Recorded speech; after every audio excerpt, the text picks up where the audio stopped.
বিসমিল্লাহির রহমানির রহিম। আজকের ইয়ুথ ভলান্টিয়ার অ্যাওয়ার্ড 2025 অনুষ্ঠানের মাননীয় প্রধান অতিথি, মাননীয় প্রধান উপদেষ্টা, মাননীয় উপদেষ্টাগণ, সিনিয়র সচিব ও সচিবগণ, সম্মানিত অতিথিবৃন্দ এবং গণমাধ্যমের সহকর্মীবৃন্দ, আপনাদের সবাইকে জানাই আন্তরিক শুভেচ্ছা ও সালাম। আসসালামু আলাইকুম। প্রথমেই শ্রদ্ধার সাথে স্মরণ করছি আমাদের মহান মুক্তিযুদ্ধের শহীদদের, যাদের আত্মত্যাগের বিনিময়ে অর্জিত হয়েছে আমাদের স্বাধীনতা ও সার্বভৌমত্ব। একই সঙ্গে শ্রদ্ধাভরে স্মরণ করছি 2024 সালের জুলাই গণঅভ্যুত্থানের মহান শহীদ ও আহত বীরদের, যাদের ত্যাগ ও আদর্শ আমাদের নতুন বাংলাদেশ গড়ার পথে অনুপ্রেরণা হয়ে আছে। সাহসী যুব সমাজের নেতৃত্ব ও আত্মত্যাগের মধ্য দিয়েই আমরা মুক্ত হয়েছি এক ভয়াবহ স্বৈরাচারী শাসন থেকে। সম্মানিত সুধীবৃন্দ, 2024 সালের জুলাই গণঅভ্যুত্থানের পর আমাদের সামনে এসেছে সাম্য, ন্যায় বিচার, নাগরিক মর্যাদা, গণতন্ত্র ও সমৃদ্ধির নতুন বাংলাদেশ গড়ার এক ঐতিহাসিক সুযোগ। সেই স্বপ্ন বাস্তবায়নে দেশের তরুণ প্রজন্মই হবে সবচেয়ে বড় চালিকা শক্তি। আজকের এই অনুষ্ঠানে আমরা সমবেত হয়েছি সেই তরুণদের অসাধারণ অবদানকে স্বীকৃতি জানাতে। তাদের সৃজনশীলতা, উদ্ভাবনী শক্তি ও মানবিক চেতনা আমাদের সমাজকে এগিয়ে নিয়ে যাওয়ার প্রধান ভিত্তি হিসেবে কাজ করবে। এই যুব সমাজ কেবল স্বেচ্ছাসেবক হিসেবে নয়, বরং শিক্ষা, স্বাস্থ্য, পরিবেশ, প্রযুক্তি ও সামাজিক উদ্যোগের প্রতিটি ক্ষেত্রে নেতৃত্ব দিচ্ছে।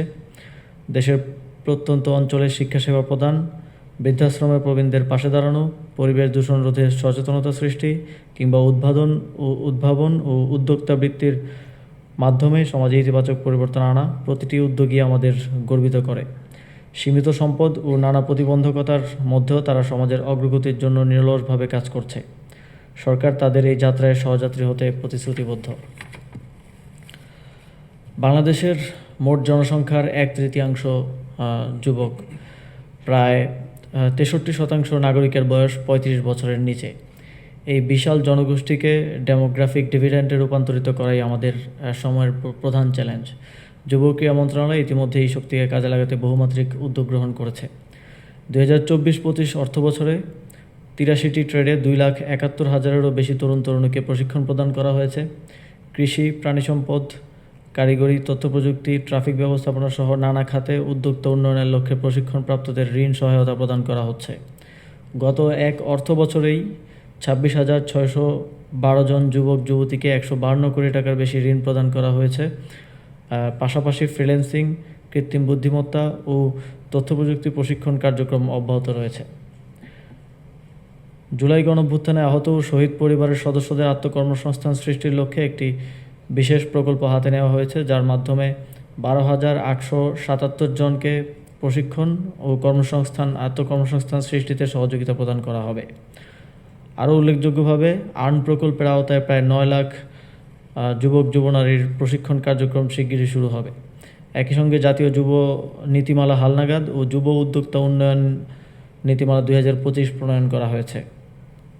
স্টার্টআপ এবং উদ্যোক্তাদের জন্য সহযোগী ইকোসিস্টেম বিনির্মাণের লক্ষ্যে একযোগে কাজ করছে বাংলাদেশ বিনিয়োগ উন্নয়ন কর্তৃপক্ষ, আইসিটি বিভাগ এবং যুব উন্নয়ন অধিদপ্তর। সম্মানিত অতিথিবৃন্দ, ক্রীড়া ও অবকাঠামো উন্নয়নকে আমরা জাতীয় অগ্রাধিকার হিসেবে বিবেচনা করছি। গত এক বছরে যুব ক্রীড়া মন্ত্রণালয় এই খাতে যুগান্তকারী পদক্ষেপ গ্রহণ করেছে।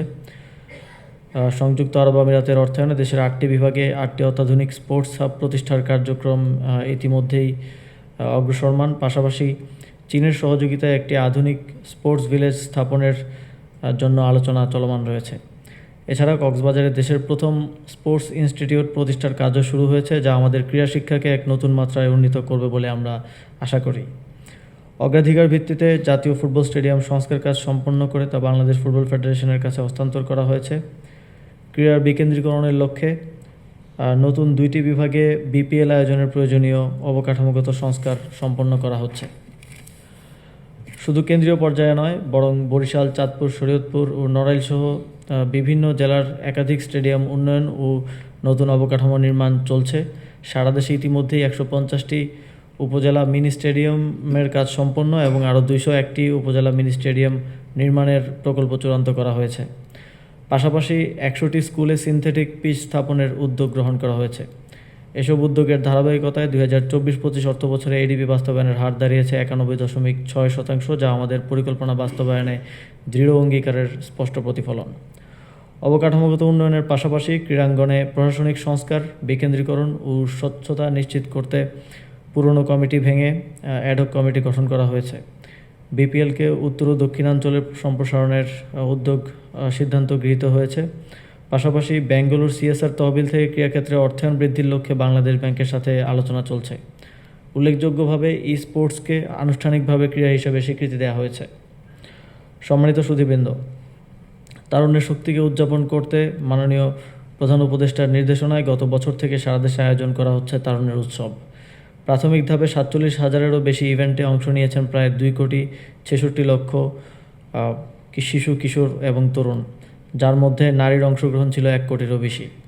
সারা দেশে ব্যাপক সাড়া পেয়ে উৎসবের মেয়াদ 2025 সালের ডিসেম্বর পর্যন্ত বৃদ্ধি করা হয়েছে। সামাজিক সুরক্ষা ও দারিদ্র্য বিমোচনের লক্ষ্যেও মন্ত্রণালয় বিভিন্ন কার্যক্রম পরিচালনা করছে যুব ক্রীড়া মন্ত্রণালয়।